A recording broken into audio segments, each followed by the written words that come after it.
በባህር ዳር አቅራቢያና በደንበጫ በተለያዩ ግንባሮች በአገዛዙ ሰራዊት ላይ ጥቃት ፈጽመዋል። ከቦታው የደረሰን መረጃ አለ።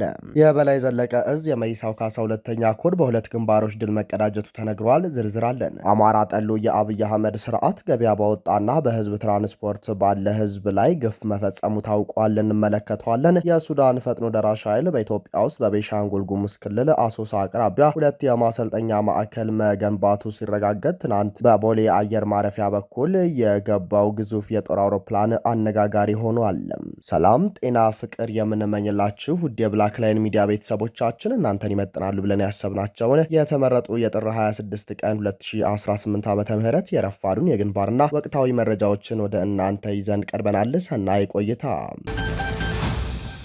የአማራ ፋኖ የአማራ ህዝብ ተከላካይ ሆኖ ዋጋ እየከፈለ ይገኛል። ወለጋን ጨምሮ በሁሉም የአማራ ግዛት የታወጀውን የዘር ማጥፋትን ለመቀልበስ ትግሉ ከህዝባዊ ንቅናቄ ወደ ድርጅታዊ ቁመና አድጓል። በውስጥም በውጭም ጠላቶችና ባንዳዎች ሲታወክ የኖረው አማራ ዛሬ የአማራን ቀርቶ የኢትዮጵያን ፖለቲካ ሊወስን የሚችል ትግል እያንቀሳቀሰ ነው። በሰልፍና በብዙ አማራጮች በሰለጠነ መልኩ ጥያቄውን ሲያቀርብ የነበረው አማራ ሰሚ በማጣቱ ገፊዎቹ በግድ እንዲሰሙትና ወሳኙን ቤተ መንግስት እንዲያስረክቡት ወደ አፈሙዝ ትንቅንቅ ገብቷል። ሶስተኛ ዓመት ሊሞላ እየተቃረበ ያለው የፋኖ የአፈሙዝ ትግል ቀጥሎ ዛሬም በሁሉም ቀጠና ውጊያዎች ቀጥለዋል። የአማራ ፋኖ ብሔራዊ ንቅናቄ በላይ ዘለቀ እዝ የመይሳው ካሳ ሁለተኛ ኮር በሁለት ግንባሮች ድል መቀናጀቱ ተነግሯል። በአርበኛ ማንዴላ እያዩ ሰብሳቢነትና በአርበኛ በሊሆን ጌታቸው ወታደራዊ አዛዥነት የሚመራው መይሳው ካሳ ሁለተኛ ኮር አራቱንም ክፍለ ጦር በማጣመርና ክፍለ ጦሮች ሪፎርም ሰርተው ባጠናቀቁበት ማግስት የመጀመሪያውን አውደ ውጊያ በትላንትናው ዕለት የአገዛዙ የብልጽግና ወንበር አስጠባቂ ቅጥረኛ ሰራዊት በሰፈረበት አለፋ ወረዳ ወኩ ገነገን ከተማ ቋራ ኦሜርላ ክፍለ ጦር፣ ዳግማዊ ቴዎድሮስ ብርጌድ አድዋ ክፍለ ጦር፣ ፊት አውራሪ ክፍለ ጦር ተጣምረው ከጠዋቱ 12 ሰዓት ጀምሮ እስከ 5 ሰዓት ውጊያው የቀጠለ ሲሆን ቋራ ወረዳ በሙር ከተማ ዶቅሚት ከሚባል ቦታ ካራማራ ክፍለ ጦር አሳምነው ብርጌድ ከቋራ ኦሜርላ ነብሮ ብርጌድ በጋራ በመሆን ከሌሊቱ 9 ሰዓት ከ20 ጀምሮ እስከ ጠዋቱ 2 ሰዓት ትንቅንቁ ተፋፍሞ ከቡድን መሳሪያ እስከ ጨበጣ ውጊያ ተደርጓል። በሁለቱም አቅጣጫ በተደረገ እልህ አስጨራሽ ውጊያ የምርኮኛው የብርሃኑ ጁላ ሰራዊት ያለ የሌላ አቅሙን ተጠቅሞ ወደ ቀጠናው ያስገባው የሚሞትበትን ዓላማ በውል ያልተረዳው ሰራዊት በብልጽግና ስርዓት በሰከሩ ጀነራሎች ተገዶ የገባ ቢሆንም ነበልባሎቹ የመይሳው ካሳ ልጆች ልክ እንደ ትናንቱ ዛሬም ታሪክ ለመድገም ጠላትን ክፉኛ እያበራዩት ይገኛሉ። የአገዛዙ ስርዓት በዘርዛር ተጠምዶ ለስልጣን ማራዘሚያ የሀገሪቱን ወጣት ህሊናውን በእጽ እያደነዘዘ በአማራ ህዝብ ላይ ሁለንተናዊ ጄኖሳይድ እየፈጸመ ይገኛል። ይህ በእንዲህ እንዳለ በዚህ ወቅት ህዝባችን መረዳት ያለበት አጉል መስዋዕትነት እየከፈለ በየጫካውና ሸንተረሩ እየወደቀ ያለውን ወጣት ህይወት መታደግ ስለሚገባ በመከላከያ ስም ወንጀል እየተፈጸመ ዝም ብሎ ማየቱ አግባብ ስላልሆነ ህዝቡን በቀጥታ ሆነ በተዘዋዋሪ ከመከላከያ ሰራዊት ልጆቹን መጠበቅ እንዳለበት የግዴታ ውዴታ ነው። በነበረው የአውደ ውጊያ ውሎች የተገኘ ድልም የሞተ ወታደር 28 ሲሆን ቁስለኛ ደግሞ 34 ነው ሲል የአፋብን ሰሜን አማራ ቀጠና በላይ ዘለቀ እዝ መይሳው ካሳ ሁለተኛ ኮር ህዝብ ግንኙነት ክፍል ገልጿል። በቴዎድሮስ እዝ ግንባርም የአማራ ፋኖ ብሔራዊ ንቅናቄ ቴዎድሮስ እዝ 102ኛ ኮር 22ኛ ክፍለ ጦር በባህር ዳር አቅራቢያ በጠላት ላይ የደፈጣ ጥቃት ፈጽሟል። በቀን 25 5ኛ ወር 2018 ዓ.ም መነሻውን ባህር ዳር አድርጎ ከፍተኛ የመከላከያ አመራርን በ7 ፓትሮልና በተጨማሪ መኪናዎች አጅቦ ጭንባ ደርሶ በሚመለስበት ሰዓት 102ኛ ኮር የ22ኛ ክፍለ ጦር ተናዳፊ ተርቦች ቅድመ ዝግጅት በማድረግ ባህር ዳር አፍንጫ ስር ይጎዲ ቀበሌ አቅራቢያ እሪ በከንቱ የተባለ በሚጠራው ቦታ ላይ ጠላት አማን ነው ብሎ በሚመለስበት ጊዜ ከቀኑ 9 ሰዓት ላይ ድንገተኛ መብረቃዊ ጥቃት በመፈጸም በጠላት ላይ ሰብአዊና ቁሳዊ ጉዳት ያደረሱ ሲሆን ግሪሳው የብርሃኑ ጁላ ጦር ሙትና ቁስለኛውን ይዞ ድንብርብሩ እየወጣ ወደ ባህር ዳር ከተማ ገብቷል ሲል ገልጿል። ፋኖ አማረ ጌታቸው ቴዎድሮስ እዝ 102ኛ ኮር የ22ኛ ክፍለ ጦር ህዝብ ግንኙነት በተመሳሳይ በ109ኛ ኮር 99ኛ ክፍለ ጦር ደንበጫ ከተማ ላይ በርካታ የጠላት ኃይል ደምስሷል። በትናንትናው ዕለት በቀን 25 5ኛ ወር 2018 ዓመተ ምህረት የአፋበን ቴዎድሮስ እዝ 109ኛ ኮር 99ኛ ክፍለ ጦር ወደ ደንበጫ ከተማ በመግባት ጠላት ጥምር ኃይል እያለ የሚጠራው የሚሊሻ የአድማ ብተና የመከላከያ ስብስብ ላይ ባደረጉት መብረቃዊ ጥቃት በጠላት ላይ ሰብአዊና ቁሳዊ ኪሳራ ደርሷል ተብሏል። በዛሬው አውደ ውጊያ ጠላት በ99ኛ ክፍለ ጦር በደረሰበት ከፍተኛ የሆነ ምት ከ15 በላይ የጠላት ኃይል የተደመሰሰ ሲሆን ቁጥር በውል የማይታወቅ በርካታ የጠላት ስብስብ ቁስለኛ ማድረግ ተችሏል። እንደ ነበልባሎቹ 99ኛ ክፍለ ጦር ከሌሊቱ ከሌሊቱ 8 ሰዓት እስከ 9 ሰዓት በደፈጣ እንዲሁም ከጠዋቱ 12 ሰዓት እስከ 6 ሰዓት በ3 ቦታዎች ማለትም ዋዴ ጎመዲ፣ ደንበጫ፣ ጉላማዶ፣ ዩኒየኖና ሃይስኩል ላይ ባደረጉት ለአስጨራሽ ትንቅንቅ 8 ክላሽንኮቭ እና ከ800 በላይ የክላሽ ተተኳሽ መማረካቸውን የ99ኛ ክፍለ ጦር ምክትል ጦር አዛዥ ገልጿል። አገዛዙ ለስራ በህዝብ መኪና ሲንቀሳቀሱ የነበሩ ንጹሃን በቦምብ መጨፍጨፉም ታውቋል። በምዕራብ ጎጃም ዞን በደንበጫ ወረዳ ከዋዳ አዲስ ዓለም ወደ የዘለቃ ህዝብ ጭኖ ሲንቀሳቀስ በነበረ የህዝብ ማመላለሻ አይሱዙ ላይ አብይ አህመድ ሰራዊት በጣለው ቦምብ ከ4 በላይ ንጹሃን ወዲያውኑ ሲሞቱ ከ10 በላይ ቁስለኛ ሆነዋል።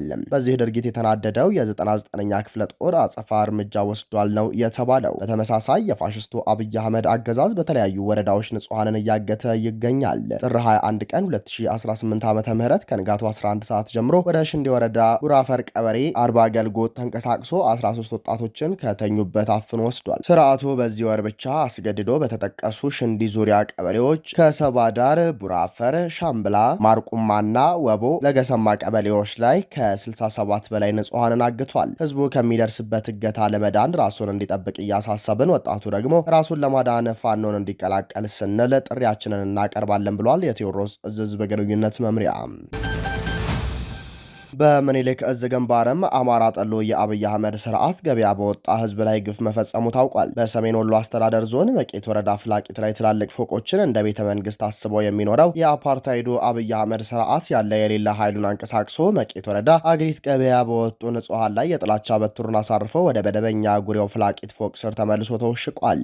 መቄት ወረዳ አግሪት ገበያ ላይ ከ100 በላይ ወጣቶችን አፍሶ የተመለሰው የአብይ አህመድ ወንበር አስጠባቂ ሰራዊት ባገኘው አጋጣሚ ሁሉ ንጹሃን ላይ ከፍተኛ ድብደባ፣ እንግልትና ወከባ በማድረስ የበቀል በትሩን አሳርፏል። የገበያ ቀንንና ለተሰንበትን ጠብቆ የሚንቀሳቀሰው የአማራ ጠሎ አገዛዝ ሰራዊት ፋኖን በአውደ ውጊያ ከመፋለም ይልቅ ህዝብን ማሸበርና ማንገላታትን ዋነኛ የውጊያ ስልት አድርጎ እየተንቀሳቀሰ መሆኑ ለአማራ ህዝብ ያለውን ጥላቻ በአደባባይ ያረጋገጠ ነው ሲሉ አስተያየት ሰጪዎች ገልጸዋል። የትናንቱን የአግሬት ገበያ የወጣቶች አፈሳና ለገበያ በወጣው ንጹሃን ህዝብ ላይ ድብደባና እንግልት ያስተባበረው ጥቁር አማራ የመቄት ተወላጁን ኢንስፔክተር አየሁ በላይ እንደሆነ የመረጃ ምንጮች ያመለክታሉ ብሏል። ምኒልክ ዕዝ በአሳምነው ዕዝ ቀጠናም የአገዛዙ ሰራዊት አባላት ፋኖን ተቀላቀሉ። የብልጽግና መራሹ መንግስት 4 የሰራዊት አባላት ከአርሲ ዞን ቦሰት ወረዳ ቦሌ ከሚባል አካባቢ በመነሳት 3 ቀን የፈጀ የጫካ ጉዞ በማድረግ በሸዋ ምንጃር ሸንኮራ ወረዳ በመግባት አፋብን ደቡብ አማራ ቀጠና አሳምነው ዕዝ ከሰም 2ኛ ኮር የነበልባል ክፍለ ጦር ከነሙሉ ትጥቃቸው መቀላቀላቸው ተገልጿል።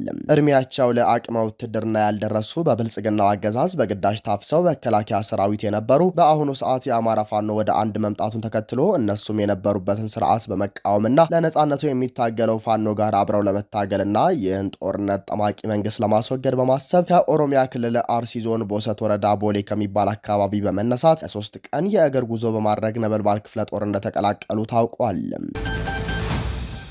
በትላንትናው ዕለት ቦሌ አየር ማረፊያ ያረፈው የዓለማችን ግዙፉ ወታደራዊ የጭነት አውሮፕላን ጉዳይ አነጋጋሪ ሆኗል። የዛሬ 5 ዓመት ገደማ የሰሜን ኢትዮጵያው ጦርነት መቀስቀስን እንዲሁም ከ3 ዓመት በፊት የሱዳን የእርስ በርስ ጦርነት መጀመርን ተከትሎ በርካታ ወታደራዊ እንቅስቃሴዎች በምድርና በአየር ኢትዮጵያ ውስጥ ሲደረጉ ቆይተዋል። እነዚህ በረራዎች ወታደራዊ ቁሳቁሶችን እንደሚያጓጉዙ የቀጠናው ተንታኞች የሚገልጹ ሲሆን በአብዛኛው ጊዜ ሩሲያ ስሪት የሆኑ ኢሉዥን አውሮፕላኖችን በመጠቀም ከተባበሩት አረብ ኤሚሬትስ ወደ ቦሌ አየር ማረፊያ ወይም ወደ ቢሾፍቱ አየር ኃይል ሐረር ሜዳ የሚደረጉ ናቸው። በትላንትናው ዕለት ግን አንድ ግዙፍ አንቶኖቭ አውሮፕላን በቦሌ አየር ማረፊያ ሲያርፍ ታይቶ ነበር። ዩክሬን በሶቪየት ህብረት ስር በነበረችበት ወቅት የሰራቸው ይህ ኤኤን 124 የሚባል ግዙፍ የጭነት አውሮፕላን መነሻው የተባበሩት ኤሚሬትስ አድርጎ ወደ ቢሾፍቱ አየር ሜዳ ከሄደ በኋላ ወደ አዲስ አበባ ቦሌ ኤርፖርት እንደበረረ የበረራ መረጃዎች ያሳያሉ። እነዚህ በኤሚሬትስ መቀመጫውን ያደረገው ማክሲሜስ ኤር የሚያከናውናቸው ግዙፍ በረራዎች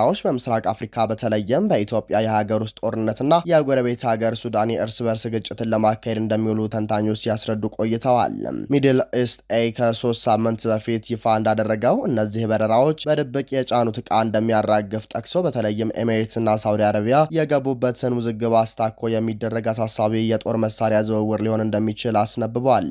የዩኤል ዩኒቨርሲቲ ሁማኒታሪያን ሪሰርች ላብ ባልደረባ የሆነው ናትናኤል ሬይመንድ ጉዳዩን ሲያብራራ እነዚህ በረራዎች ወታደሮች በሱዳን ውስጥ ተባብሶ የቀጠለውን ጦርነት ለማቀጣጠል የሚውል መሳሪያ እያጓጓዙ እንደሆነ ጠቅሶ ዓለም አቀፉ ማህበረሰብ ትኩረት ሊሰጠው ይገባል ይላል። ይህ አውሮፕላን የመጫን አቅሙ ከፍተኛ ነው፣ ተደጋጋሚ በረራዎችን ሲያደርግም እየታየ ነው በማለት ያስረዳል። አንዳንድ ሚዲያዎች እንደዘገቡት የሱዳን አርኤስኤፍ ታጣቂዎች ከመንግስት ጋር ለሚያደርጉት ጦርነት በቅርቡ 6 ተዋጊ ጀቶችን ከሰርቢያ እንደገዙ ዘግበው ጀቶቹን በመፍታት ወደ ኢትዮጵያ ወይም ሊቢያ በመላክ ለታጣቂዎች ድጋፍ ይደረጋል ብለዋል። አልጀዚራ ቴሌቪዥን በአረብኛ ቋንቋ በቅርቡ ባሰራጨው መረጃ የሱዳን ተፋላሚ የሆነውና በሌተናል ጀነራል ሐምዳን ዳጋሎ የሚመራው ፈጥኖ ደራሽ ኃይል ወይም አርኤስኤፍ በኢትዮጵያ ውስጥ የጦር ሰፈር መመስረቱን ገልጸዋል።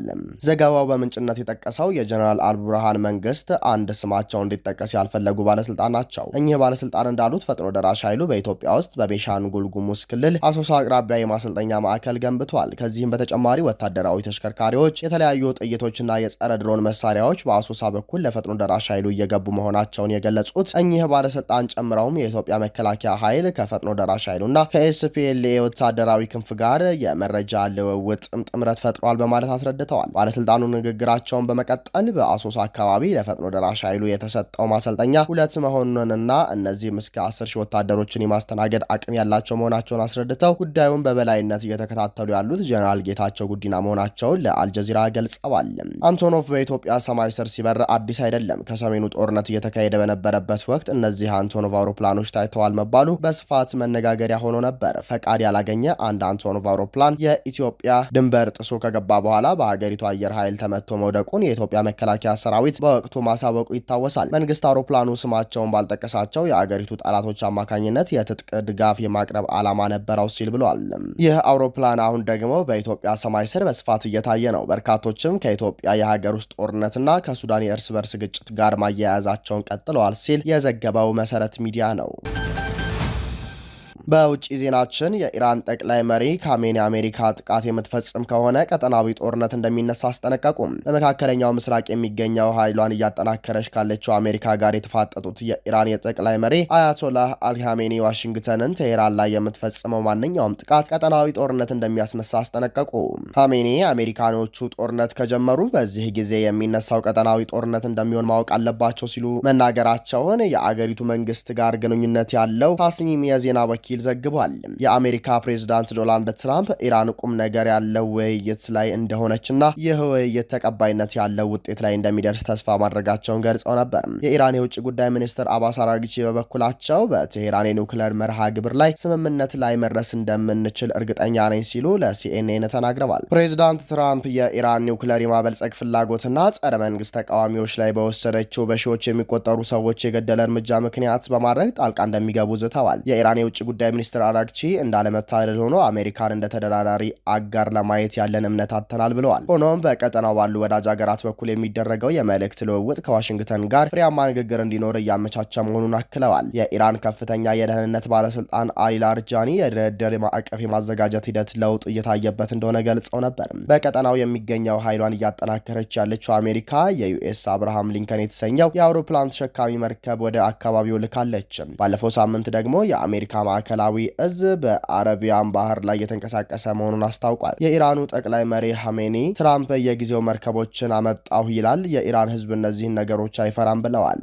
ኢራን ከዓለም ወሳኝ የመርከብ መተላለፊያዎች አንዱ በሆነው ሆርሙዝ ወሽመጥ ላይ ከእሁድ ዕለት አንስቶ ለ2 ቀናት የሚቆይና ተኩስ የሚያካትት የባህር ኃይል ልምምድ ማድረግ እንደምትጀምር ሲጠበቅ ነበር። ይሁን እንጂ የዜና ወኪሉ ሮይተርስ ያነጋገራቸው አንድ የኢራን ባለስልጣን የኢራን አብዮታዊ ዘብ የባህር ኃይል እንዲህ አይነት ልምምድ የማድረግ እቅድ እንደሌለው መግለጻቸው እሁድ ዕለት ተዘግቧል። የዓለም ገበያ ላይ የሚቀርበው ነዳጅ ውስጥ 1/5 የሚሆነው የሚተላለፈው ኢራን በምትቆጣጠረው የሆርሙዝ ወሽመጥ በኩል ነው። ቴህራን ከዚህ ቀደም ጥቃት የሚሰነዘርባት ከሆነ ወሽመጡን እንደምትዘጋ ዝታ ነበር። ክቡራንና ክቡራት አድማጭ ተመልካቾቻችን ለሰዓቱ የነበረን የዜናና የመረጃ ስርጭታችን ይህንን ይመስላል። ጤና ይስጥልን።